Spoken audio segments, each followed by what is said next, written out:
सही। तो हम लोग ने जो लास्ट टाइम एंड किया था वो किया था, मैं शुरू से स्टार्ट कर रहा हूँ। मैं शुरू से स्टार्ट कर रहा हूँ और सबसे पहले आ जाता है सर्वर साइड स्क्रिप्टिंग पे। सर्वर साइड स्क्रिप्टिंग का क्या मतलब है? सबसे पहले तो कि हमारे पास एक क्लाइंट साइड होता है और एक सर्वर साइड होती है। ठीक है, क्लाइंट साइड कौन सी होती है? लेट्स अज्यूम हम लोग, ओके। और उसमें जो जो कोडिंग हो रही होती है इंटरनेट के, मतलब वेब पेजेस की, वो कौन सी लैंग्वेज में होती है? अक्सर हम लोग लिखते भी हैं उसको, जो हमारी साइट पे रन होती है इंस्टेड ऑफ सर्वर, वो जावास्क्रिप्ट में होती है। ठीक है। अब सर्वर साइड स्क्रिप्टिंग क्या है कि जैसे हम लोग ने रिक्वेस्ट सेंड की सर्वर को, रिक्वेस्ट रिस्पॉन्स साइकिल से लेट्स से रिक्वेस्ट गई सर्वर को, तो जो रिक्वेस्ट पे हमारी जो कोडिंग चल रही होगी वो कौन सी साइड होगी? वो सर्वर साइड पे होगी। ओके। अब सर्वर साइड की कुछ स्क्रिप्टिंग लैंग्वेजेस हैं: PHP, ruby, python, C sharp और जावास्क्रिप्ट भी इंक्लूडेड है उसमें, नोड जेएस के मुकाबले में। तो ये सारी डिफरेंट लैंग्वेजेस हैं सर्वर साइड स्क्रिप्टिंग की। ठीक है, डिफरेंस देख लो। सबसे पहले सर्वर साइड एग्जीक्यूशन में क्या होता है कि सर्वर में कर होता है।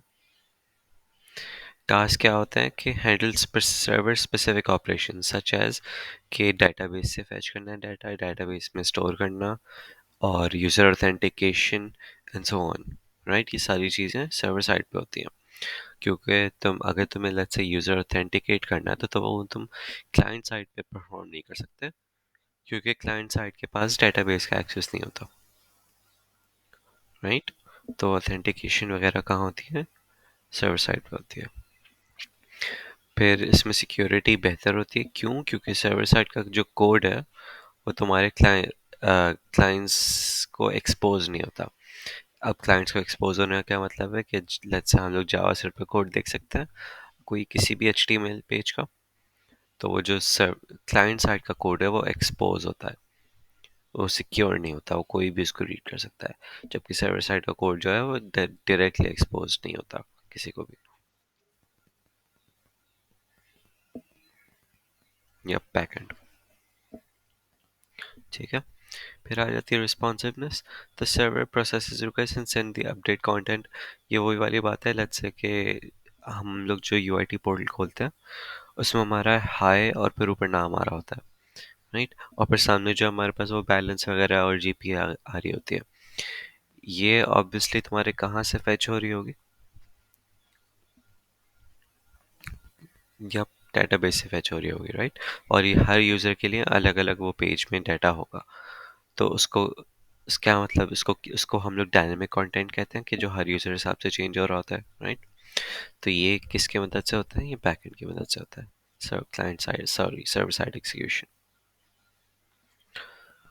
ओके। फिर आ जाता है तुम्हारे पास, क्या आ जाता है? फिर आ जाता है तुम्हारे पास क्लाइंट साइड एग्जीक्यूशन। अब ये कहाँ होती है? सबसे पहले तो क्लाइंट के ब्राउज़र पे होती है। सही, कि तुम्हारे जो ब्राउज़र्स हैं, लेट्स से माइक्रोसॉफ्ट एज या फायरफॉक्स वगैरह, यही एग्जीक्यूट कर रहे होते हैं जावास्क्रिप्ट के कोड को। सही। अब इनका काम क्या होता है कि जो ऐसा कोई काम यही जावास्क्रिप्ट का कोड चल रहा होता है। राइट, वहाँ पे तुम्हारे पास जावास्क्रिप्ट का भी चल सकता है, नोड जेएस अलाउ करता है, एक्सप्रेस जेएस अलाउ करता है, और बाकी लैंग्वेजेस भी चलती हैं, लेकिन वहाँ पे PHP, पाइथन वगैरह वगैरह। राइट, जबकि फ्रंट एंड पे तुम्हारे जो दैट आई नो ऑफ, सिर्फ जावास्क्रिप्ट यूज़ होती है एंड वो VB स्क्रिप्ट यूज़ होती है। पुराने ज़माने में जो VB स्क्रिप्ट यूज़ होती थी, जो हम लोगों ने लास्ट टाइम पढ़ा था, पाइथन वगैरह यूज़ नहीं हो एज लॉन्ग, मतलब जो मैं, जहाँ तक मुझे पता है कि सिर्फ जावास्क्रिप्ट और VB स्क्रिप्ट यूज़ होती है। सही। ओके। अब इसके टास्क क्या होते हैं कि यूजर इंटरफेस इंटरेक्शन वगैरह वगैरह जो जावास्क्रिप्ट पे काम होते हैं, वो ऑन क्लिक इवेंट्स और वेरीफाई करना फॉर्म को कि हम लोग ने फ़ोन नंबर की फील्ड पे कोई वो तो नहीं किया हुआ। राइट, ये सारी चीज़ें, ये हम लोग सारी की सारी चीज़ें जो मैं सारी फॉर्म वैलिडेशन वाली चीज़ें, लेट्स से कि सिर्फ जो है वो नंबर वाली फील्ड पे, फ़ोन नंबर वाली फील्ड पे कोई ना कोई कैरेक्टर नहीं आना चाहिए। ये मैं जो है ये सर्वर साइड पे भी चेक कर सकता हूँ, लेकिन मसला क्या आएगा, क्यों मैं सर्वर साइड पे चेक करूँ? मतलब वो जाए रिक्वेस्ट एंड देन कोई मसला आया तो वो फिर वापस आए रिक्वेस्ट, तो क्यों मैं सर्वर साइड पे चेक करूँ जो चीज़ मैं क्लाइंट साइड पे कर सकता हूँ? क्योंकि ऐसी तो कोई चीज़ नहीं है जो कि डेटाबेस से रिलेटेड है, राइट? तो जो चीज़ मैं क्लाइंट से कर सकता हूँ, मैं क्लाइंट साइड पे ही करूँगा, to save time and to save resources. Okay, तो यहाँ पे जावास्क्रिप्ट काम आ जाती है। क्लाइंट साइड का जो कोड है वो विजिबल टू यूजर्स होता है, पोटेंशियली पोजिंग सिक्योरिटी रिस्क वगैरह वगैरह, क्योंकि हमें जावास्क्रिप्ट पे कोड दिख रहा होता है। ठीक है, responsiveness provides immediate feedback to user actions. Immediate feedback मिलता है ऑब्वियसली। हम लोग अगर कोई क्लिक करें तो जो ऑन क्लिक इवेंट्स हम लोग डिफाइन करते हैं वो फॉरवर्ड होता है, राइट? कोई उससे सर्वर से रिस्पॉन्स नहीं चाहिए होता। अब तुम्हारे पास आ जाते हैं वेब सर्वर्स, यानी कि जो बैकएंड है उसको कॉन्फ़िगर करना। ठीक है, अब कॉन्फ़िगर का क्या मतलब है? उसको कॉन्फ़िगर ऐसे करना, उसकी सेटिंग्स ऐसे करना कि वो एज अ सर्वर रिस्पॉन्ड करे। सर्वर रिस्पॉन्ड करने का क्या मतलब है कि उसमें हम लोग जो है वो यूज़र लॉगिन लगाएं कि इसको सिर्फ हम लोग, उसको सिर्फ ऑथेंटिकेटेड यूजर्स ही उसको सर्वर्स को एक्सेस कर पाएं, क्योंकि हमारे पास सर्वर में प्राइवेट डाटा होता है या सिक्योर डाटा होता है या कुछ ऐसे सेंसिटिव डाटा होता है जो कि हम लोग नहीं चाहते हर कोई एक्सेस कर पाए। For example database, right?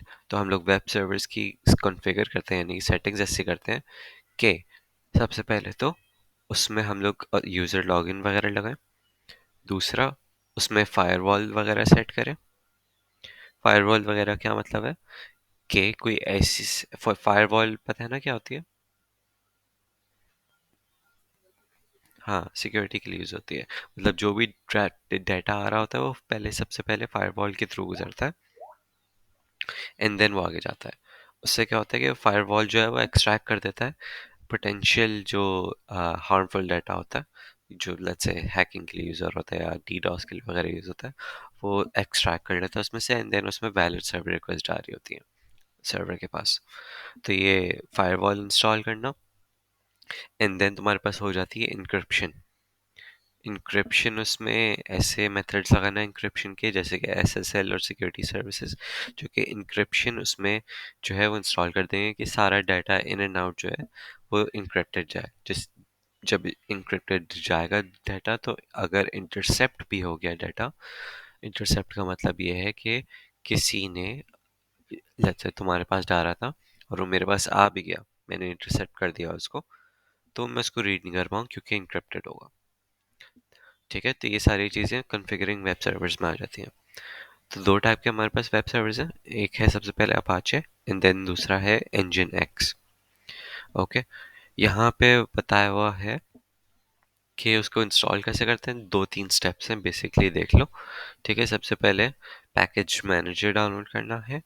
Using the package manager relative to operating system, मतलब कि जो भी ऑपरेटिंग सिस्टम हमारा यूज़ कर रहा है, सर्वर जिसको भी हम लोग सर्वर बना रहे हैं, उसके हिसाब से, उसके ऑपरेटिंग के हिसाब से अपाचे डाउनलोड करना, उसको स्टार्ट करना, एंड देन उसकी बेसिक जो कॉन्फ़िगरेशन फाइल है वो यहाँ पे स्टोर होती है इन डेबियन बेस्ड सिस्टम्स। मतलब लिनक्स के दो डिस्ट्रीब्यूशंस होते हैं, एक डेबियन बेस्ड और एक रेड हैट।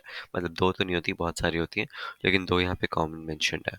तो अगर डेबियन बेस्ड सिस्टम है जो कि यूबंटू वगैरह है, वो डेबियन है, तो उनकी जो बेसिक कॉन्फ़िगरेशन फाइल है वो यहाँ पे स्टोर होगी, सही। और अगर रेड हैट वगैरह है तो उनकी कॉन्फ़िगरेशन फाइल यहाँ पे स्टोर होगी।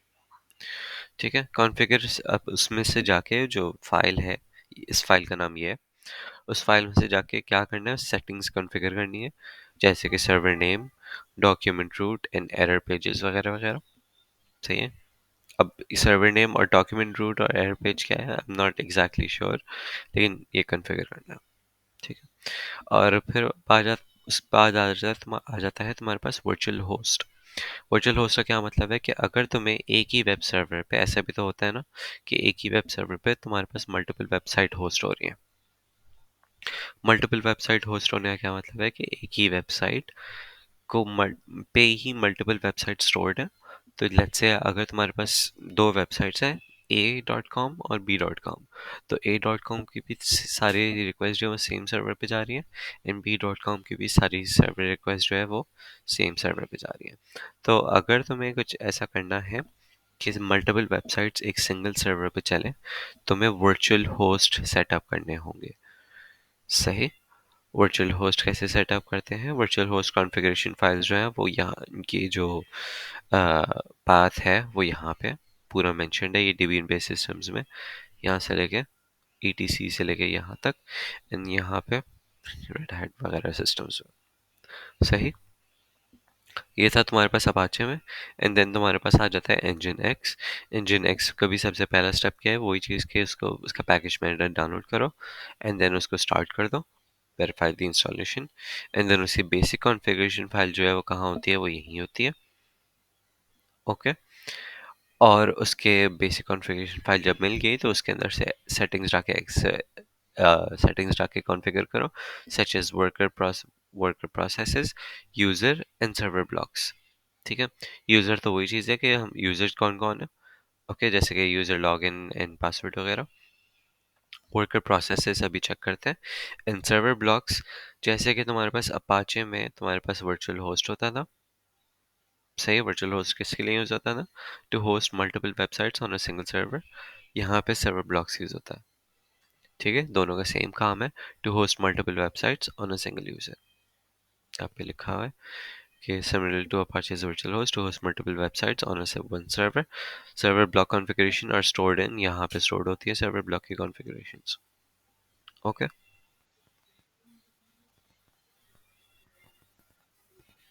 क्या चीज़? ये Nginx। यहाँ पे जो दोनों दिए हुए हैं, ठीक है, वो दोनों लिनक्स के पाथ दिए हुए हैं, I believe. I could be wrong, तुम्हें कैसे पता? वैसे विंडोज पे होता।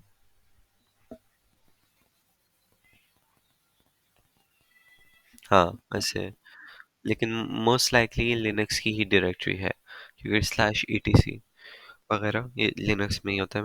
मैं दिखा भी दूँ, मेरे पास है भी स्लैश ईटीसी। हाँ। खैर। अच्छा, अब आ जाता है तुम्हारे पास सर्वर एनवायरनमेंट का सेटअप। ठीक है। तुम्हारे पास जो सर्वर, ये अगेन सर्वर कॉन्फ़िगरेशन का ही पार्ट चल रहा है। इसमें क्या क्या इंक्लूड होता है? तो ये सारे उसके स्टेप्स हैं। सबसे पहले उसके वेब सर्वर के इंस्टॉल करना, या तो अपाचे या तो या तो एनजिन एक्स। एंड देन उसके पास जो उसमें स्टेप्स थे, वो सर्वर कॉन्फ़िग, सर्वर ब्लॉक्स, या फिर वर्चुअल होस्ट, या तो फिर यूज़र ऑथेंटिकेशन वगैरह। उसके बाद यहाँ पे आ जाता है। ठीक है। सबसे पहला है ऑपरेटिंग सिस्टम कंसिडरेशन। सबसे one, updates and regular updates the operating system to patch security vulnerabilities। सही है। मतलब रेगुलरली इस ऑपरेटिंग सिस्टम को अपडेट करने, यानी हमारे पास जो आते रहते हैं यूबंटू के अपडेट, या तो फिर विंडोज़ के अपडेट वगैरह वगैरह, वो फ्रीक्वेंटली अपडेट करना। सही। यूटिलाइज द पैकेज मैनेजर फिर सीमलेस अपडेट। पैकेज मैनेजर में एक ऑप्शन होता होगा, क्योंकि वहाँ पे तो क्या होता है हमारे पास कि रीस्टार्ट करना ज़रूरी होता है, राइट? डाउनलोड होता है एंड देन रीस्टार्ट होता है। I am pretty sure package manager जो है वो एक ऑल्टरनेटिव सोल्यूशन देता होगा। ठीक है। ओके। क्योंकि अगर तुम्हारे पास वेब सर्वर जो है वो रीस्टार्ट होगा एंड देन डाउनलोड होगा वगैरह वगैरह, तो फिर उस टाइम तक तुम्हारे पास वेबसाइट्स एक्सेस नहीं हो पाएंगे, क्योंकि सिंस तुम्हारे पास वेबसाइट, जो वेब सर्वर है वो रिस्टार्ट हो रहा है, तो ना ही कोई रिक्वेस्ट हैंडल कर पाएगा और ना ही कुछ कर पाएगा। तो उस टाइम पे वो वेबसाइट डाउन हो गई। तो इसलिए हम लोग ने पैकेज मैनेजर यूटिलाइज किया हुआ है, ताकि वो अपडेट्स कर पाए without any, let's say down time. ठीक है। देन हमारे पास आ जाती है फायरवॉल कॉन्फ़िगरेशन। फायरवॉल क्या थी? एक फायरवॉल एक हार्डवेयर भी होता है, एक सॉफ्टवेयर बेस्ड भी होता है। ये सॉफ्टवेयर बेस्ड की बात कर रहे हैं कि फायरवॉल जो है वो इंस्टॉल कर दो, ताकि वो डाटा को, जो ट्रैफिक है, जो रिक्वेस्ट आ रही है, सेंड हो रही है, रिसीव हो रही है, उसको फिल्टर कर सके। ठीक है। उसमें से मलिशियस डाटा जो है वो फिल्टर आउट कर सके। allowing only necessary ports for web services. ये ports वाली बात वही वाली बात है जो कि DCCN में थी कि मल्टीपल ports होती है हमारे पास. ओके, तो हम लोग सिर्फ necessary ports ही allow करेंगे वेब सर्विसेज को. ओके, एंड देन फिर आ जाती है तुम्हारे पास रिसोर्स मैनेजमेंट, कि हम लोग कितनी सीपीयू एलोकेशन, मेमोरी एलोकेशन करें वेब सर्वर को. ठीक है, to handle the request from clients. Okay, फिर आ जाता है तुम्हारे पास फाइल सिस्टम सिक्योरिटी. हम लोग set appropriate file permissions to enhance security. मतलब यही है कि फाइल्स सर्वर के अंदर हम लोग जो है वो हर फाइल की परमिशन सेट करें ताकि जो है अनऑथराइज्ड एक्सेस वगैरह ना हो. ठीक है, limit user privileges and follow the principle of least privilege. क्या मतलब है follow the principle of least privilege का? प्रिंसिपल ऑफ लीस्ट प्रिविलेज का ये मतलब है, एक सेकंड चेक कर लेते हैं.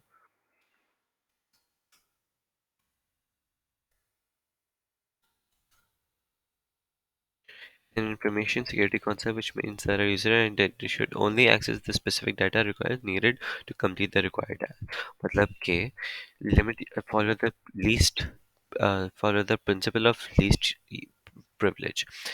प्रिंसिपल ऑफ लीस्ट प्रिविलेज एक कॉन्सेप्ट है जो कि तुम्हारा कहता है कि सिर्फ यूजर्स को उतने ही प्रिविलेज दो, उतने ही एक्सेस दो जितनी उसका रिक्वायर्ड है, एक्स्ट्रा नहीं दो.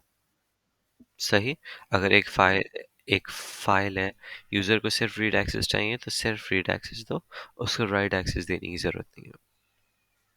ठीक है, ये वर्ड टेक्निकल टर्म है और अच्छी वर्डिंग है, ये याद कर लेना, प्रिंसिपल ऑफ लीस्ट प्रिविलेज. और ये तुम्हारे पास फाइल सिस्टम सिक्योरिटी में आता है. सही. एंड देन तुम्हारे पास आता है तुम SSL सिक्योरिटी की सेटिंग्स करना एंड SSL करना. SSL में बताऊंगा क्या है, लेकिन सबसे पहले सिक्योरिटी के लिए access control. implement access control list to restrict unauthorized access. ये access control list तुम लोगों ने DCCN में भी पढ़ा था. क्या होती है access control list? कि हम लोग सिर्फ specific IP addresses को allow कर देते हैं कि इसको access कर पाए. राइट, हम लोग वेब सर्वर पे भी यही चीज़ implement करेंगे to restrict unauthorized access. ठीक. एंड देन हम लोग क्या करेंगे, उसमें configure user authentication for secure server access. मतलब कि हम लोग जो यूजर ऑथेंटिकेशन है वो कॉन्फ़िगर करेंगे ताकि हमारे पास सिर्फ जो है कोई कोई रैंडम बंदा एक्सेस नहीं कर पाए और उसकी सेटिंग्स चेंज ना कर पाए वेब सर्वर को. सिर्फ जो ऑथेंटिकेटेड यूजर्स हैं, यानी कि लेट्स से कि मैं और जो बाकी टीम मेंबर्स होंगे, सिर्फ वो ही उसकी सेटिंग्स को चेंज कर पाए. इसलिए यूजर ऑथेंटिकेशन सर्विसेज आ गई हैं. सही. एंड देन तुम्हारे पास लॉगिंग एंड मॉनिटरिंग होता है. लॉगिंग का क्या मतलब है? कि लॉगिंग का ये मतलब होता है कि लेट्स से कि हमारे पास जो यूआईटी की वो वेबसाइट है, हमारी पोर्टल वेबसाइट है, उसमें भी लॉगिंग इम्प्लीमेंटेड है. चेक कर लो, देखा है तुमने? उसमें है लॉगिंग. या लॉगिंग कह रहा हूँ, लॉगिन नहीं. और कैसे होता है? लॉगिंग का ये होता है कि हमारे पास यहाँ पे शो हो रहा होता है कि कितनी बार किसने लॉगिन किया है, कितने टाइम पे किया है, वो कहाँ आ रहा होता है. एक second. Fee, exam course, general, workflow, feedback, registration, कहीं ना कहीं होता था.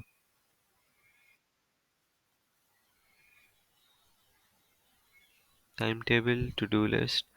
हाँ, ये रहा एक्टिविटीज लॉगिन. ये हमारे पास लॉग है कि स्टूडेंट्स ने कब लॉगिन किया, कितने बजे किया एग्जैक्ट वगैरह वगैरह. तो ये लॉग्स क्रिएट हो रहा है तुम्हारे. इससे क्या होता है, सिक्योरिटी इंक्रीज होती है कि हम लोग जो है वो लॉग्स में चेक कर सकते हैं कि कोई अनऑथराइज्ड एक्सेस हुआ या नहीं हुआ. सही. तो तुम्हारे पास ये लॉगिंग वाली वही चीज़ है, लॉगिंग एंड मॉनिटरिंग. सही. Utilize intrusion detection and prevention systems. Intrusion detection क्या मतलब है? कि तुम्हारे पास कि अगर कोई अनऑथराइज्ड एक्सेस हुआ तो उसको डिटेक्ट करना एंड देन उसको अकॉर्डिंगली मैनेज करना उस चीज़ को, अगर कोई चीज़ हुई तो. ठीक है. फिर आ जाते हैं तुम्हारे पास SSL कॉन्फ़िगरेशंस. SSL सर्टिफिकेट्स या कॉन्फ़िगरेशन क्या होते हैं? वो तुम्हारी इंक्रिप्शन के लिए यूज़ होते हैं. सही. कि अगर तुम्हारे पास जो यूजर और सर्वर के बीच में जो कम्युनिकेशन है वो इंक्रिप्टेड हो, तो हम लोग क्या इंस्टॉल करने पड़ेंगे, हमें SSL सर्टिफिकेट्स इंस्टॉल करने पड़ेंगे हमें वेब सर्वर्स पे. सही। वो अलाउ कर देते हैं तुम्हारी इंक्रिप्शन, यानी इंक्रिप्टेड डाटा जो है वो इंक्रिप्टेड डाटा से कम्युनिकेशन हो। ओके। तो इसके लिए क्या करना पड़ेगा? Obtain and install SSL configuration from a trusted certificate authority. मतलब तुम्हारे पास मल्टीपल सोर्सेज होंगी जो कि एसएसएल सर्टिफिकेट्स प्रोवाइड करती होंगी। तो तुम्हें एक ट्रस्टेड सोर्स से डाउनलोड करना है एंड इंस्टॉल करना है the certificate, and basically certificate क्या होगा? एक मेथड होगा ऑफ इंक्रिप्शन जो कि तुम्हारे सर्वर पे इंस्टॉल हो रहा होगा। ठीक है। कॉन्फ़िगर, फिर जब तुम्हारे पास इंस्टॉल हो गया तो configure the web server to use the certificates for secure HTTPS connections. ठीक है। तुम्हारे पास दो टाइप के होते हैं, जब तुम एक HTTP होता है एंड एक HTTPS होता है, राइट? HTTPS में तुम्हारे पास जब कहीं किसी भी वेबसाइट पे अगर HTTPS लिखा है, उसका मतलब है कि सर्वर साइड पे तुम्हारे पास SSL सर्टिफिकेट इंस्टॉल्ड है, राइट? हाँ, एग्जैक्टली exactly. अगर किसी भी वेबसाइट पे तुम्हारे पास HTTP लिखा हुआ है, HTTPS नहीं लिखा हुआ, तो यानी कि वहाँ पे इंक्रिप्शन नहीं हो रही है। जब इंक्रिप्शन नहीं हो रही है तो वहाँ पे सिक्योरिटी, यानी कि वहाँ पे SSL इंस्टॉल्ड नहीं है वेब सर्वर पे, और वहाँ पे इंक्रिप्शन नहीं हो रही है एंड वो सिक्योर नहीं है वो वेबसाइट। ठीक है। तो किसी भी अगर मेजर वेबसाइट पे जाओ, वहाँ पे देखना हमेशा यहाँ पे HTTPS लिखा होगा, और जबकि हमारी UIT की वेबसाइट पे मोस्ट लाइकली HTTP है, HTTPS नहीं है। यूआईटी की वेबसाइट में मतलब वो स्टूडेंट पोर्टल वाली की बात कर रहा हूँ, नॉट सिक्योर लिखा हुआ है। तो वही मतलब है कि HTTP वगैरह नहीं है, और सॉरी HTTPS नहीं है, और सिक्योरिटी सर्टिफिकेट्स इंस्टॉल नहीं हुए उनकी, माशाल्लाह से। सही है। अच्छा, जो कॉन्फ़िगर कर लिया तुमने SSL और TLS प्रोटोकॉल, ये दो टाइप के सर्टिफिकेट्स होते हैं, एक SSL होता है और एक TLS होता है। ठीक है, फुल फॉर्म देख लो। SSL की full form SSL and TLS certificate, यहाँ पे आ भी जाएंगे। Digital optical allows system to verify the identity and subsequently establish an encrypted network connection to another वगैरह वगैरह। ठीक है, और इसकी फुल फॉर्म देख लो, काम आ सकती है। सिक्योर क्या होता था? सिक्योर सॉकेट्स लेयर SSL की फुल फॉर्म, एंड TLS में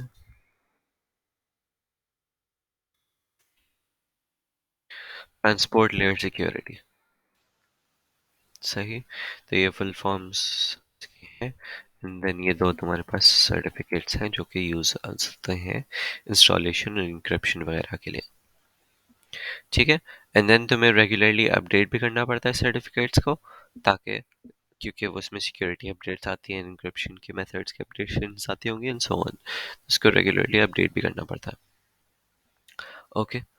ये थी हमारे पास कंप्लीट हो गई सर्वर साइड की कॉन्फ़िगरेशन। ओके।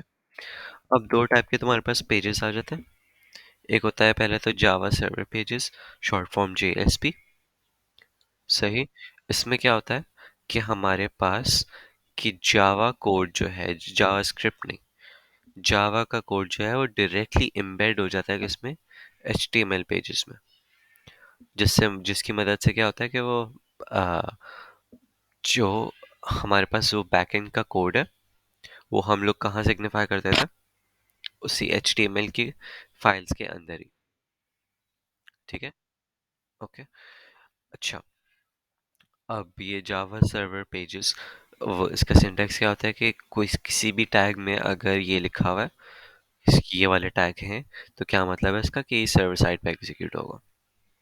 ओके। ये परसेंटेज वाली चीज जो है। अच्छा, डायनेमिक कंटेंट क्रिएशन का क्या मतलब है? डायनेमिक कंटेंट क्रिएशन का वही मतलब है कि जो रियल टाइम पे डेटाबेस के थ्रू क्रिएट हो रहा होगा। Okay. And then tag libraries provide tag library for common tags such as iteration and conditional statements. Iteration and conditional statements का मतलब, iteration मतलब loops, conditional statements मतलब if and else वगैरह। तो टैग लाइब्रेरीज होती हैं JSP में जो कि इनेबल करती हैं हमें iteration और conditional statement प्रोवाइड करना। ठीक है। Tag libraries enhance code readability and maintainability. तुम्हारे पास टैग लाइब्रेरीज जो है वो easy to read code generate करके देती हैं। ठीक है। टैग लाइब्रेरी सिंपली जेएसपी की लाइब्रेरीज होंगी जो कि यूज हो रही होंगी। सही। सेकंड तुम्हारे पास आ जाते हैं type active server pages, full form short form ASP, server side scripting technology.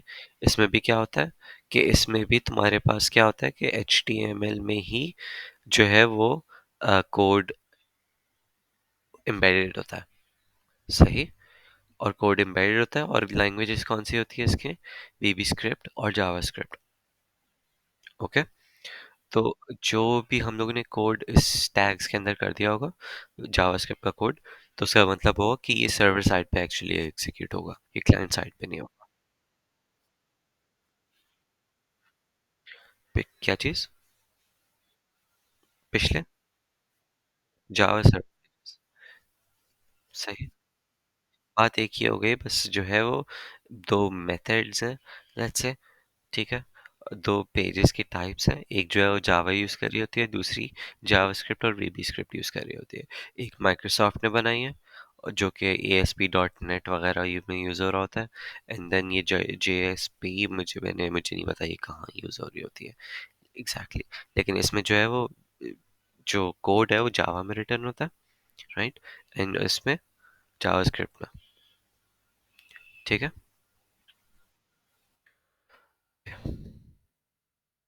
एग्जिन component access built in objects. अच्छा, बिल्ट इन ऑब्जेक्ट्स होते हैं ASP में, इसका मुझे आइडिया भी है, मैंने यूज़ भी किया हुआ है।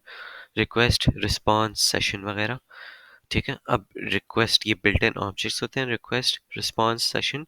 लेट्स से कि रिक्वेस्ट बिल्ट इन ऑब्जेक्ट होगा जिसमें जो भी रिक्वेस्ट हुई होगी उसकी डिटेल स्टोर्ड होगी। फॉर एग्जांपल रिक्वेस्ट एक ऑब्जेक्ट है। ओके। एंड देन रिक्वेस्ट में जो जो इन्फॉर्मेशन इंक्लूड होती है, क्या क्या इन्फॉर्मेशन इंक्लूड होती है, लेट्स से कि क्या पेज रिक्वेस्ट किया है। ठीक है। रिक्वेस्ट का URL क्या है, रिक्वेस्ट का मेथड क्या है, पोस्ट मेथड गेट मेथड, वो ये वाली बात जो पोस्ट मेथड है तो जो डेटाबेस में उसमें पोस्ट करना है, इंसर्ट करना है। अगर गेट मेथड यूज हुआ है तो डेटाबेस से फेच करना है। अगर पुट है तो डेटाबेस को अपडेट करना है एंड सो ऑन। ये सारी चीज़ें जो मेथड्स वगैरह हैं कहाँ कहाँ होते हैं ये तुम्हारे पास रिक्वेस्ट के ऑब्जेक्ट में होते हैं। ओके। एंड देन हम लोग रिस्पॉन्स का ऑब्जेक्ट सेंड बैक कर सकते हैं। रिस्पॉन्स के ऑब्जेक्ट में तुम्हारे पास वो वेब पेजेस भी होते हैं, उसमें एरर कोड्स भी होते हैं, उसमें हेडर्स भी होते हैं एंड सो ऑन। ये उसकी बिल्ट इन ऑब्जेक्ट्स होते हैं, वो ऑब्जेक्ट ओरिएंटेड प्रोग्रामिंग वाला कॉन्सेप्ट है। एंड एक सेशन भी का भी ऑब्जेक्ट होता है। सेशन का ऑब्जेक्ट किस लिए यूज हो रहा होता है ये भी आगे पता चलेगा, मैं इसको फर्दर एक्सप्लेन करूंगा। ठीक है। सेशन का हो रहा है, हाँ सेशन का हो रहा है। ठीक है। कुकीज। सबसे पहले तो कुकीज क्या होता है, handling cookies in session. Cookies क्या होता है कि वो स्मॉल पीसेस ऑफ इंफॉर्मेशन है जो कि यूजर की लेते हैं एंड क्लाइंट की साइड पे स्टोर कर देते हैं। ओके। उससे क्या होता है कि यूजर की प्रेफरेंसेस जो है वो क्लाइंट की साइड पे सेव हो जाती हैं। एंड देन वो अकॉर्डिंगली वो क्या करता है, वो जब रिक्वेस्ट भेजता है तो उसमें कुकीज भी सेंड होते हैं। एंड देन बैकएंड जो है वो अकॉर्डिंगली तुम्हारे पास से क्या करता है, प्रेफरेंसेस के हिसाब से कंटेंट जनरेट कर रहा होता है। सही। फैसिलिटेट स्टेट मैनेजमेंट इन वेब एप्लीकेशंस। और उसके साथ साथ तुम्हारे पास जो है जो कुकीज सेव हो जाते हैं, कुछ फ्रीक्वेंटली एक्सेस पेजेस होंगे, उससे क्या होगा कि जो तुम्हारे कुकीज में सेव हुए हुए तो वो इंस्टेड ऑफ वेब सर्वर पे जाए एंड देन वो फेच करे कंटेंट, तुम्हारे पास कुकीज से क्या होता है कि तुम्हारे पास फास्ट रिट्रीवल भी हो जाती है वेब पेजेस से। ठीक है। इतना टाइम नहीं लगता। तो कुकीज अगर तुम्हारे पास सेव हुए हुए तो तुम्हारे पास जो सर्वर की जो रिक्वेस्ट और रिस्पॉन्स टाइम वो पूरी चीज़ है, उसमें इतना टाइम नहीं लगता। ठीक है। अब कुकीज़ जो है वो एक्सपायर भी हो जाते हैं, कुकी स्पेसिफाई कुकी एक्सपायरेशन, क्योंकि वो कुकीज़ पे सिर्फ स्पेसिफिक टाइम के लिए होता है। एंड देन अगर वो एक्सपायर हो गए तो तुम्हारे दोबारा से वो सेव करने पड़ता है। ठीक है। Implement security practice such as HTTPS to protect sensitive cookie data वगैरह वगैरह, कि SSL वगैरह लगाओ ताकि इंक्रिप्शन वगैरह हो, ताकि उससे कुकी के डाटा जो है वो इंक्रिप्ट हो जाए, क्योंकि कुकी के डाटा में हमारे पास अपनी पर्सनल इंफॉर्मेशन होती है। इतनी सेंसिटिव तो नहीं होती इंफॉर्मेशन, लेकिन पर्सनल इंफॉर्मेशन होती है। फिर आ जाते हैं तुम्हारे पास सेशंस। सेशंस क्या होता है कि लेट्स से कि मैंने अगर ये यूआईटी स्टूडेंट बंद कर दिया, बंद नहीं किया, ये मैं उस पे जा रहा हूँ, अटेंडेंस पे जा रहा हूँ, मैं किसी पे भी जा रहा हूँ, तो ये मेरा सेशन ओपन हुआ हुआ है, तो ये मुझे जो है एक्चुअली मुझे बार बार लॉगिन करने की ज़रूरत नहीं पड़ी। अगर मेरे पास सेशन ये ख़त्म हो जाए ना, ये सेशन का एक ऑब्जेक्ट बना होगा, राइट, और इसमें एक टाइमर भी होगा, तो ये अगर मेरे पास सेशन ये क्लोज हो जाए, तो फिर अगर मैं डायरेक्ट इस लिंक पे जाऊँ तो ये नहीं खुलेगा, राइट, मुझे फिर से लॉग इन करना पड़ेगा ताकि वो सेशन इनिशिएट हो। तो सेशन किस चीज़ के लिए? वो यूज़र ऑथेंटिकेशन के लिए, वगैरह वगैरह, कि सिर्फ उसी सेशन के लिए ये चीज़ें एप्लीकेबल है, राइट। अगर मैं इसे कॉपी कर देता हूँ एंड देन यहाँ से मैं लॉग आउट कर देता हूँ, यहाँ से साइन आउट कर दिया, ओके, एंड देन यहाँ पे मैं पेस्ट कर रहा हूँ वही चीज़, तो मुझे अगेन वो रीडायरेक्ट कर रहा है इस पेज पे। क्यों? क्योंकि वो सेशन ही नहीं बना हुआ तुम्हारे पास, सेशन क्लोज हो गया, वो नया सेशन इनिशिएट करने के लिए मुझे यहाँ पे लॉग इन करना पड़ेगा। ठीक है। हर सेशन की एक यूनिक आईडीज होती हैं ताकि वो यूजर को आइडेंटिफाई कर पाए। Store and retrieve session data using built in mechanisms. सही। ये set session timers to manage data service efficiently. मतलब ये भी है कि तुम अब ऑब्वियसली अगर लॉगिन छोड़ दो, 6 घंटे तक लॉगिन छोड़ दो, तो ऑटोमेटिकली क्या हो जाता है, सेशन क्लोज हो जाता है। ठीक है, ये हम लोग को सेट करना पड़ता है टाइमर्स के, सेशन इतनी देर में बंद हो जाए, ताकि हम लोगों की सर्वर के जो रिसोर्सेज हैं वो इफेक्टिवली यूटिलाइज करें। सही। Clear. Okay. And then built-in objects for web development, Java built-in objects and ASP। वो अब ये दो कंपैरिजन है, ठीक है, JSP और ASP में। लेफ्ट हैंड साइड पे तुम्हारे JSP है एंड राइट हैंड साइड पे तुम्हारे पास क्या है, ASP वाले। JSP में क्या होता है कि तुम्हारे पास जो बिल्ट इन ऑब्जेक्ट्स होते हैं, यानी कि जो बिल्ट इन तुम्हारे पास ऑब्जेक्ट्स को वही लेना सेंस में जो कि ऑब्जेक्ट ओरिएंटेड प्रोग्रामिंग में होता है कि बिल्ट इन ऑब्जेक्ट्स हैं। ठीक है। JSP में तुम्हारे पास बिल्ट इन ऑब्जेक्ट्स तुम्हारे पास ये दोनों होते हैं, HTTP servlet request and HTTP servlet response, handling incoming request and generate responses. इसमें क्या होगा कि तुम्हारे पास ये बिल्ट इन ऑब्जेक्ट यूजर होगा कि रिक्वेस्ट क्या है, रिक्वेस्ट की इंफॉर्मेशन इसी में स्टोर्ड होगी कि यूजर ने रिक्वेस्ट क्या किया, एंड देन जो हम लोग जनरेट रिस्पॉन्स कर रहे होंगे, जो हम लोग डाटा सेंड कर रहे होंगे बैक, वो हम लोग किसके थ्रू करेंगे, वो हम लोग इसके थ्रू कर रहे होंगे, इस एग्जैक्टली इस ऑब्जेक्ट के, यही ऑब्जेक्ट को हम लोग सेंड कर रहे होंगे विद चेंजेस। इस ऑब्जेक्ट के एट्रीब्यूट्स को हम लोग सेट कर देंगे कि इसके HTML पेजेस क्या हैं और इसके हेडर क्या है, वगैरह वगैरह, तो हम लोग देन इसको सेंड बैक कर देंगे। ठीक है। Access parameter such as header and manipulate responsive content, वगैरह वगैरह। देन दूसरा होता है इसका HTTP सेशन। वही काम है इसका कि सेशन को इनिशिएट करना, यूजर सेशंस को, ताकि जो है तुम्हारे पास यूजर ऑथेंटिकेशन, ताकि हर यूजर आईडी हो एंड देन ऑथेंटिकेशन वगैरह इसी से जरिए से हो, सेशन वगैरह से। ठीक है। ASP में तुम्हारे पास जो है वो तीन चीज़ें होती हैं, रिक्वेस्ट, रिस्पॉन्स और सेशन। बेसिकली सब में तीन चीज़ें, बस इसमें ऑब्जेक्ट का नाम डिफरेंट है JSP में, एंड ASP में ऑब्जेक्ट का नाम बहुत ज़्यादा सिंपल हुआ हुआ है कि रिक्वेस्ट के लिए रिक्वेस्ट यूज हुआ हुआ है, रिस्पॉन्स के लिए जो हम लोग रिस्पॉन्स जनरेट करेंगे उसके लिए रिस्पॉन्स का नाम है बिल्ट इन, एंड देन एक सेशन है सेशन के लिए। ठीक है। दोनों सेम चीज़ है, बस नाम डिफरेंट है।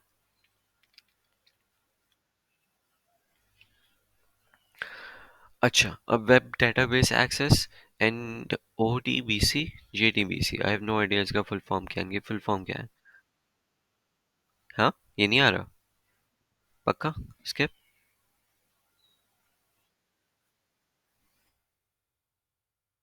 ये लिखा हुआ है ओपन डेटाबेस कनेक्टिविटी। ओ, फुल फॉर्म लिखी हुई है, तुम देख के बताओ मुझे किसमें है या नहीं। Built in objects for web development, ये नहीं आ रहा, डेटाबेस कनेक्टिविटी। ठीक है। इन बस थोड़ी बहुत थ्योरी देख लो कि तुम्हारे पास ऑब्वियसली अगर वेब वेब के पास यानी सर्वर के पास डेटाबेस का एक्सेस होना चाहिए, राइट। तो तुम्हें डेटाबेसेस को इंटीग्रेट करना है वेबसाइट्स में। ओके, उसके लिए क्या करना पड़ता है, तुम्हारे पास ये इंटरफेसेस आते हैं, तुम्हारे पास ये में टूल्स आते हैं ताकि तुम्हारे पास डेटाबेस से इंटरएक्टिविटी हो। सबसे पहले ये ODBC है, ठीक है, full form open database connectivity. ये क्या करता है, तुम्हारे पास इंटरैक्ट करता है डेटाबेसेस के साथ वेब सर्वर के थ्रू। मतलब वेब सर्वर कैसे इंटरैक्ट कर रहा है, ये ODBC के थ्रू करेगा। एंड एक नेक्स्ट चीज़ होगी तुम्हारे पास JDBC, जावा डेटाबेस कनेक्टिविटी वगैरह वगैरह, राइट। तो ये दो मेथड्स है तुम्हारे पास, किस किस लिए, डेटाबेस को एक्सेस करने के लिए, वेब सर्वर की साइट पे डेटाबेस को एक्सेस करने के लिए। Querying and managing data, SQL, executing SQL queries, statement objects, both use stating objects to execute queries. Statements can be static or dynamic, constructed at runtime. ये जो तुम्हारे पास tools हैं JDBC और ODBC, फुल फॉर्म पर लिखे हुए हैं, ये क्या करते हैं, ये एग्जीक्यूट करते हैं SQL क्यूरीज, जो कि स्टैटिक भी हो सकती हैं और रन टाइम पे जनरेट भी हो सकती हैं। स्टैटिक का क्या मतलब है कि वो एक स्पेसिफिक क्यूरी है जो कि बार बार रन हो, राइट। और रन टाइम पे जनरेट होने का क्या मतलब है कि जो यूजर ने, लेट्स से जो सर्च किया है, लेट्स से हम लोग जो गूगल पे सर्च कर रहे हैं, ठीक है, गूगल पे सर्च कर रहे हैं, या लेट्स से UIT पे, या UIT पे तो सर्च नहीं, अगर हम लोगों ने वेबसाइट बनाई होगी कभी, तो उसमें सर्चिंग इम्प्लीमेंट होती है, राइट। तो सर्चिंग जो है उसके, लेट्स से गूगल पे ही चल रहा था मैं, चलो लेट्स से गूगल पे जो भी है, मैंने जो भी सर्च किया, ठीक है, वो चीज़, अब वो जो मैं सर्च करूंगा वो ही चीज़ उसके डेटाबेस में सर्च होगी, राइट। तो ये जो मेरे पास SQL की क्यूरी है, ये जो है रन टाइम पे जनरेट हो रही होगी। ओके, ये मतलब है रन टाइम से जनरेट करने का।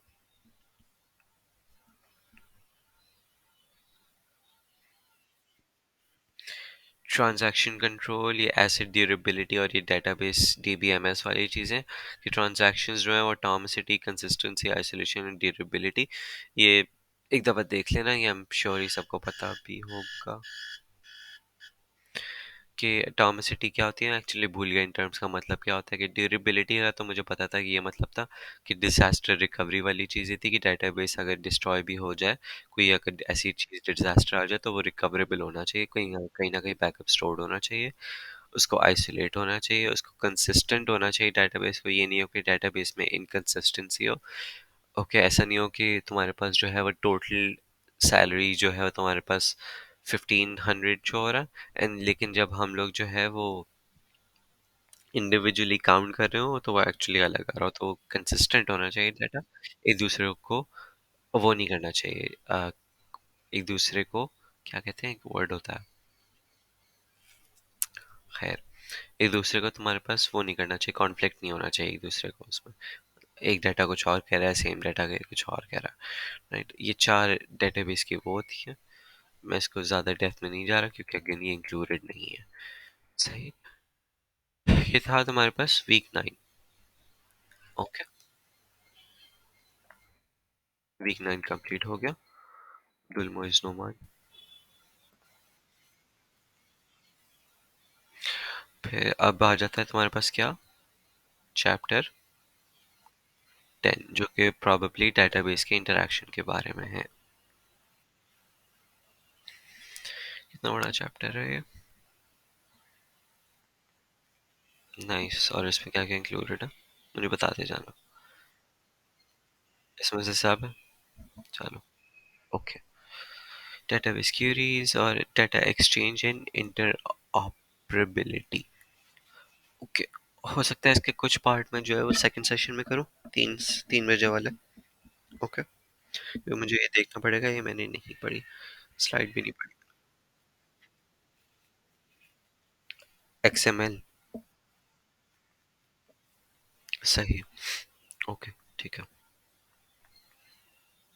अच्छा, active data objects ADO is a set of component object model objects serve as a gateway to seamless database interaction. As a Microsoft technology, ADO provides a comprehensive framework for accessing and manipulating data from various sources.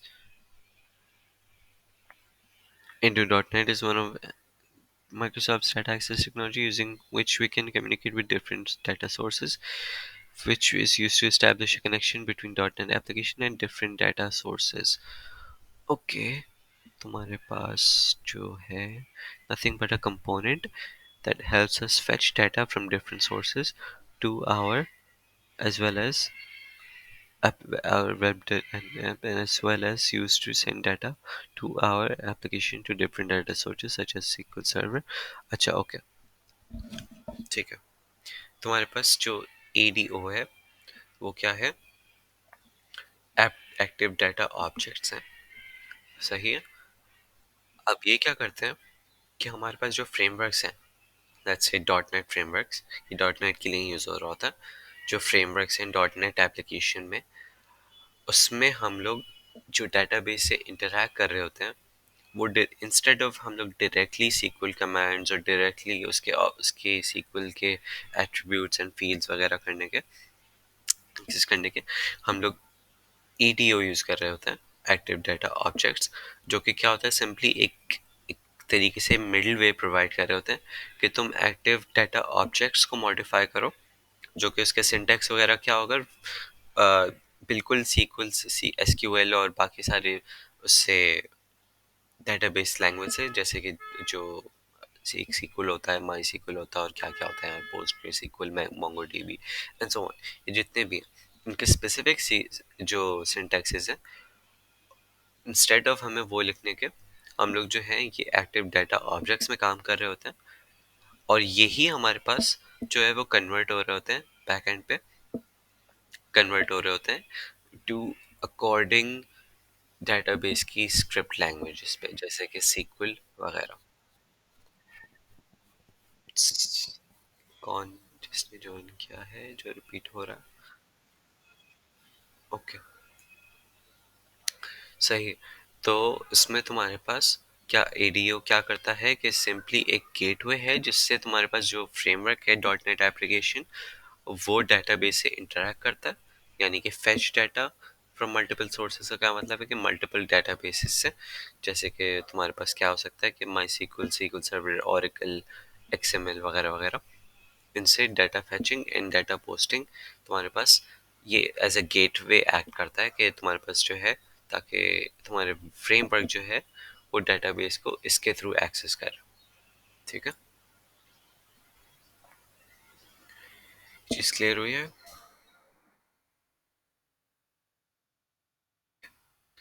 अब इसका architecture है, ये included है सब कुछ, ADU का architecture वगैरह। Nice, okay, zoom in करना था।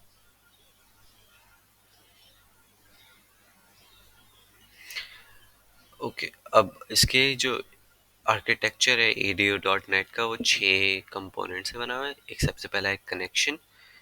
The connections class establishes a connection to a data source such as a SQL server that is responsible for managing the connection state and opening closing connection. सही, एक connection की सबसे पहले जो तुम्हारे पास component आता है वो क्या है, कनेक्शन का। कनेक्शन जो है वो तुम्हारे सिंपली कनेक्शन इस्टेब्लिश कर रहा होता है तुम्हारे डेटाबेस से, ठीक है। वो कनेक्शन क्लोज और ओपन भी कर रहा होता है। कनेक्शन क्लोज और ओपन का क्या मतलब है कि जैसे कि हमारे पास पाइथन में वो फाइल ओपन और क्लोज नहीं होती थी, राइट? तो हम लोग वैसे ही कनेक्शन ओपन और क्लोज है कि जब हमारा काम हो जाए तो हम लोग क्या कर दे, कनेक्शन क्लोज कर दे, ताकि अनएक्सीडेंट या एक्सीडेंटली हमारे पास जो है वो डेटाबेस चेंज ना हो। इसलिए हम लोग जो है डेटाबेस को जब भी काम हो जाए तो हम लोग डेटाबेस से कनेक्शन क्लोज कर देते हैं, सही। फिर आ जाता है तुम्हारे पास कमांड। नेक्स्ट जो है तुम्हारे पास कंपोनेंट, वो कमांड का आ जाता है। Represents a SQL command or stored procedure to be executed against a database. It is used to perform queries, updates, inserts and other database operations. ये तुम्हारे पास एक्चुअल जो कमांड है, कमांड की जो क्लास है, वो ये तुम्हारे पास किसके लिए यूज हो रही होती है, सीक्वल की क्यूरीज के लिए यूज हो रही होती है, ठीक है, यानी कि इंसर्ट, डिलीट वगैरह वगैरह। फिर आ जाता है तुम्हारे पास data reader class. Data reader class क्या करता है कि read-only stream of data from a data source. It is efficient for retrieving large data sets in a read-only sequential manner. sequential manner data reader तुम्हारे पास जो है वो read करने के लिए काम आता है large data sets from a database. Okay. And then data adapter class क्या करता है? Act as a bridge between a data set and a data source for retrieving and saving data. It is used as a set of commands like insert command and update to facilitate communication. Data adapter class क्या कर रहा होता है? वो तुम्हारी updation और saving data के लिए काम आ रहा होता है. सिर्फ डाटा रीडर जो है वो किसके लिए? सिर्फ रीडिंग के लिए. Okay. Data adapter retrieving and storing के लिए. सही. ये सारे तुम्हारे पास उसके जो है वो डिफरेंट कंपोनेंट्स हैं जो कि ADU.NET प्रोवाइड कर रहा है. ओके. फिफ्थ है तुम्हारे पास डाटा सेट. डाटा सेट एक और एक क्लास है in memory representation of data retrieve from. It can hold multiple data tables relationship and consider providing a disconnected and versatile container for data. Data set क्या करता है? तो तुम्हारे पास जो डेटाबेस में तुम्हारे पास डाटा है उसको मैप कर लेता है अपने पास किस किस फॉर्म में? क्लासेस की फॉर्म में एंड ऑब्जेक्ट्स की फॉर्म में. तो उससे क्या होगा कि तुम्हारे पास जो रिलेशनशिप्स है बिटवीन टेबल्स एंड डेटाबेस में टेबल्स है और कंस्ट्रेंट्स है, ये तुम सब तुम्हारे पास जो है वो रिट्रीव हो जाएगा और रिप्रेजेंट हो रहा होगा तुम्हारे पास डेटाबेस का डाटा और इसकी टेबल्स और उसके कॉलम्स वगैरह. ये सारा तुम्हारे पास रिप्रेजेंट हो रहा होगा डाटा डाटा सेट की क्लास में. एंड देन फाइनल आ जाता है तुम्हारे पास data view. Class provides a way to filter and sort data with in a data table. तो अगर तुम्हारे पास तुम्हें जो है वो डाटाबेस के अंदर सॉर्टिंग करनी है, फिल्टरिंग करनी है based on some specific query या तो फिर सम स्पेसिफिक कंडीशन, तो हम लोग डाटा व्यू की क्लास यूज़ करेंगे. तो तुम्हारे पास छः डिफरेंट कंपोनेंट्स हैं जो कि तुम डिपेंडिंग ऑन नीड यूज़ कर रहे होते हैं. ठीक है. कनेक्शन और कमांड तो ऑलमोस्ट हर केस में यूज़ हो रहा होता है, लेकिन डाटा अडेप्टर रीडर वगैरह ये हम लोग अपने यूज़ के हिसाब से देख रहे होते हैं उसको. ओके.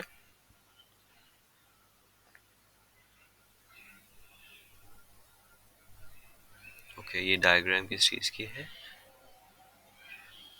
ये डायग्राम हाँ helps to sort search and filter data set.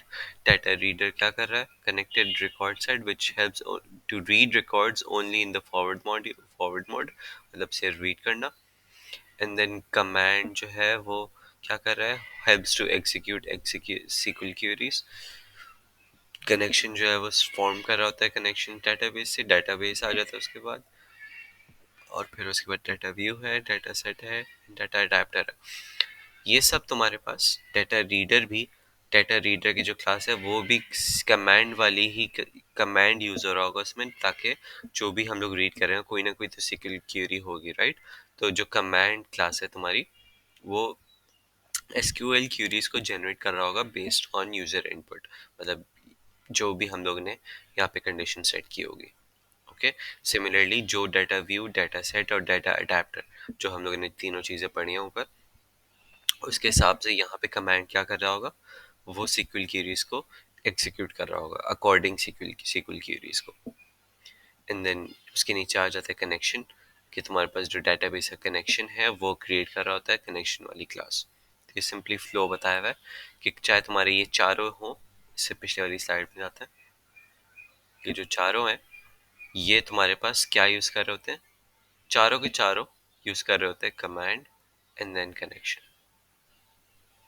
Okay.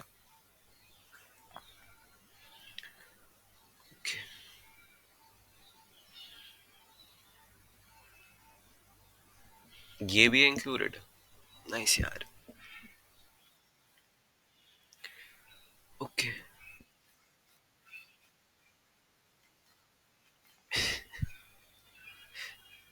अच्छा भाई. एप्लीकेशंस सबसे पहले आ जाती है. अच्छा, डिफरेंट टाइप ऑफ एप्लीकेशंस है. चलो ये शुक्र है. सबसे पहले आ जाती है वेब डेवलपमेंट, यानी कि वेबसाइट्स. ओके. देन आ जाती है डेस्कटॉप एप्लीकेशंस, यानी कि power point and Microsoft word and तुम्हारे पास ओबीएस स्टूडियो, ये सारी डेस्कटॉप एप्लीकेशन है। ओके। देन तुम्हारे पास आ जाती है डाटा ड्रिवन एप्लीकेशन। ये तुम्हारे पास वेबसाइट भी हो सकती है, लेकिन वेबसाइट में ही एक फर्दर क्लासिफिकेशन आ गई कि used in systems like CRM. CRM की फुल फॉर्म होती है कस्टमर रिलेशन मैनेजमेंट। एंड ठीक है, ये तुम्हारा क्या कर रहा होता है कि तुम्हारे बिजनेस और जो क्लाइंट की रिलेशनशिप है उसको एनहांस कर रहा होता है, यानी कि तुम्हारे पास जो क्लाइंट की इंफॉर्मेशन है कि कौन से क्लाइंट की इंफॉर्मेशन है, कितना टाइम स्पेंड किया उसने, और उसके उनके बीच में इंटरेक्शन, और पूरे क्लाइंट का जो जो रिक्वायर्ड डाटा होता है तुम्हारे पास, कि जो तुम्हारे बिजनेस को, ऐसा डाटा जो कि तुम्हारे बिजनेस उसको यूज़ करते हुए तुम अपने बिजनेस डिसीजंस ले सकते हो, वो सब मैनेज करने के लिए उसको कहते हैं एक सीआरएम सिस्टम। सीआरएम कहते हैं उसको, कस्टमर रिलेशनशिप मैनेज मॉडल कहते हैं। क्या फुल फॉर्म क्या होती है, एक second. CRM full form customer relationship management. तो ये एक टाइप ऑफ सॉफ्टवेयर होता है, क्या करता है तुम्हारे, पढ़ी लो, is a technology for managing all your company's relationships and interactions with customers and potential customers, right? तो ऐसे टाइप ऑफ सॉफ्टवेयर जो है वो तुम्हारे क्या कर रहे होते हैं, कस्टमर से डायरेक्टली कस्टमर से रिलेशनशिप्स बिल्ड और मैनेज करने के लिए काम आ रहे होते हैं, यानी कि उनके उनसे इंटरेक्ट करना, उनके उनकी जो हिस्ट्री है वो सारी स्टोर करना, वो सब के लिए अगर सब के लिए क्या होगा, सीआरएम वाला जो है वो एक टाइप ऑफ एप्लीकेशन होती है। ओके। एंड तुम्हारे पास इन्वेंट्री मैनेजमेंट भी तुम्हारे पास डाटा ड्रिवन में ही आती है। तो डाटा ड्रिवन में एप्लीकेशंस में एक तो सीआरएम है, customer relationship management, and then दूसरी है इन्वेंट्री मैनेजमेंट। ओके। कहाँ, क्या चीज? हम्म।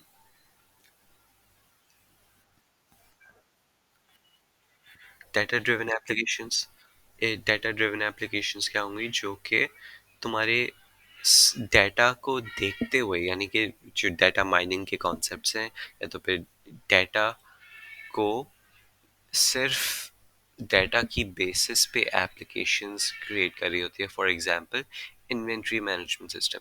अब सोचो इन्वेंट्री मैनेजमेंट सिस्टम में क्या होगा, एक डाटा बेस होगा, राइट, डिफरेंट टेबल्स होंगी, एंड देन उसमें जो है इन्वेंट्री मैनेज हो रही होगी, दैट्स इट, राइट। ओके। तो वो डाटा ड्रिवन एप्लीकेशन कहलाएंगी, जो सिर्फ डाटा की बेसिस पे ही तुम्हारे पास जो है वो बेस कर काम कर रही है। ओके। देन तुम्हारे पास आ जाता है रिपोर्टिंग सिस्टम्स। रिपोर्टिंग सिस्टम्स क्या हो जाते हैं कि extracts and presents data for reporting purposes. Okay, मतलब कि एक्सट्रैक्ट करता है और प्रेजेंट करता है डाटा फॉर रिपोर्टिंग पर्पसेस। कुछ जिसकी एग्जांपल आई गेस, नहीं ये पावर पॉइंट की एग्जांपल तो नहीं, कुछ तुम्हारे पास सॉफ्टवेयर ऐसे या एप्लीकेशंस ऐसे होते हैं जो कि डाटा माइनिंग में ख़ास तौर पे यूज़ होता होगा, ये डाटा माइनिंग के कॉन्सेप्ट यूज़ करता होगा कि उस स्पेसिफिक कुछ स्पेसिफिक डाटा में से एक्सट्रैक्ट करेगा डाटा, एंड देन उसको प्रेजेंट करेगा in a form of graph and bar charts and बाकी सारे टाइप्स ऑफ ग्राफ, ताकि उससे बिजनेस डिसीजंस लिए जाए। तो उस टाइप ऑफ एप्लीकेशंस को क्या कहते हैं, रिपोर्टिंग सिस्टम्स। ठीक है, डाटा को एक्सट्रैक्ट एंड देन उसको प्रेजेंट। माइक्रोसॉफ्ट ऑफिस इंटीग्रेशन, ऐसी एप्लीकेशन जो कि फैसिलिटेट्स डाटा एक्सेस फ्रॉम ऐसी एप्लीकेशंस जो कि इंटीग्रेट हुए हुए हों किससे, एम एस ऑफिस वाली एप्लीकेशन से, जैसे कि वर्ड, एक्सेल, पावर पॉइंट वगैरह वगैरह। ओके। फिर आ जाती है middleware application, act as an intermediary between distributed systems. Okay, ये एक चीज़ सर्च कर लेते हैं कि ये क्या है।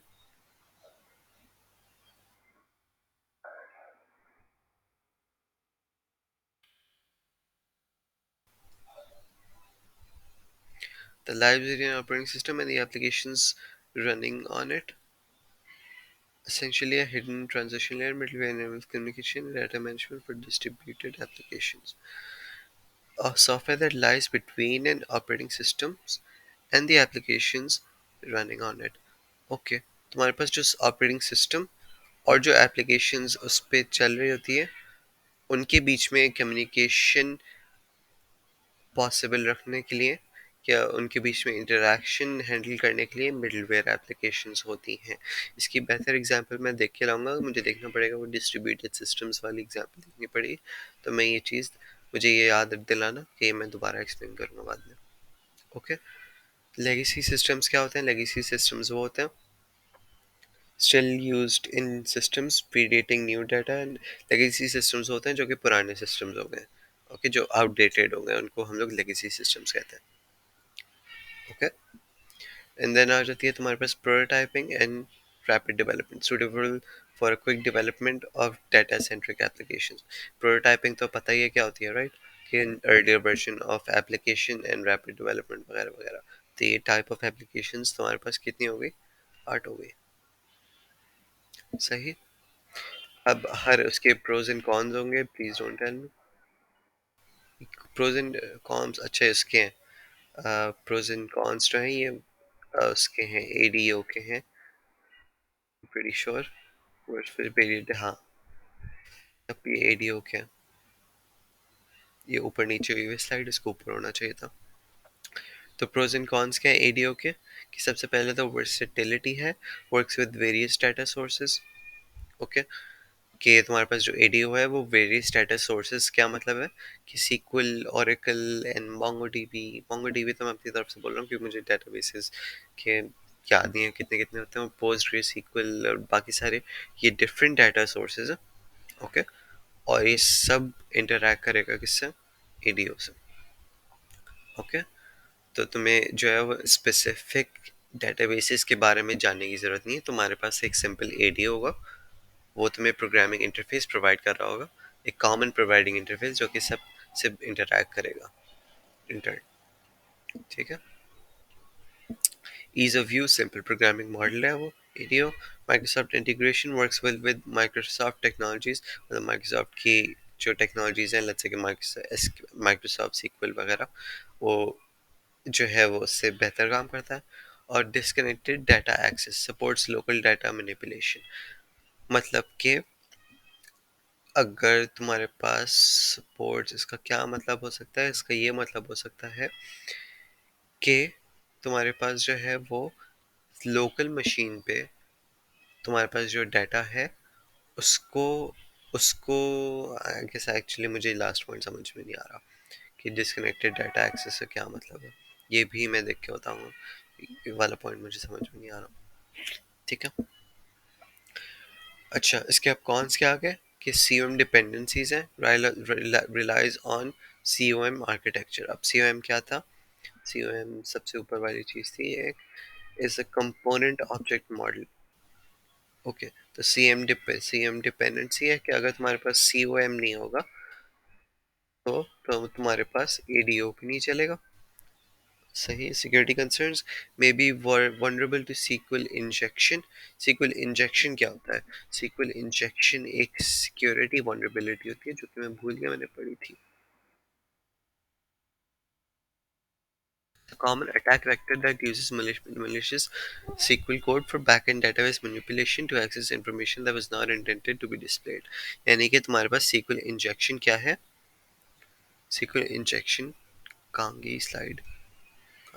SQL इंजेक्शन क्या है? तुम्हारे पास एक ऐसी SQL क्वेरी है जो malicious है, जो कि हम लोग ने खुद जनरेट नहीं की, ताकि उस SQL इंजेक्शन, SQL क्वेरी में क्या होगा, या तो लेट्स से कि डेटाबेस को रूइन कर सकता है वो, ओके, या तो फिर डेटाबेस से कुछ ऐसी चीज़ फेच कर सकता है ऐसे जो कि हमें डिस्प्ले नहीं करनी थी, लेट्स से कि यूज़र की क्रेडिट कार्ड इंफॉर्मेशन वगैरह, राइट?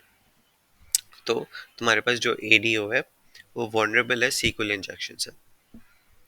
ठीक है, limited dot net integration, dot net से के लिए ऑप्टिमाइज नहीं हुआ हुआ। परफॉर्मेंस मे लैग बिहाइंड न्यूअर टेक्नोलॉजीज, ये पुराना हो गया है तो ये मे लैग बिहाइंड न्यूअर टेक्नोलॉजीज। जैसे कि तुम्हारे पास जैंगो में ओआरएम है, ओआरएम का भी यही काम होता है जो कि एडीओ होता है।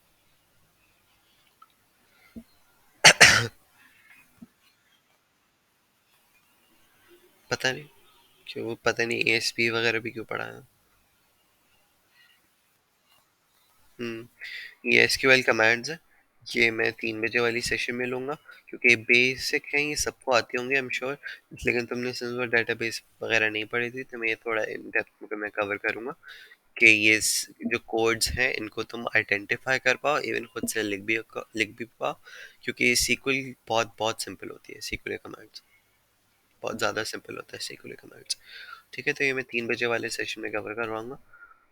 ओके, सीक्वल एंड एक्सएमएल, ये मैं 3 बजे वाले सेशन में कवर कराऊंगा। ओके, कोई सवाल अभी तक? ओके, ये बहुत सिंपल था लेकिन बोरिंग था इंतहाई।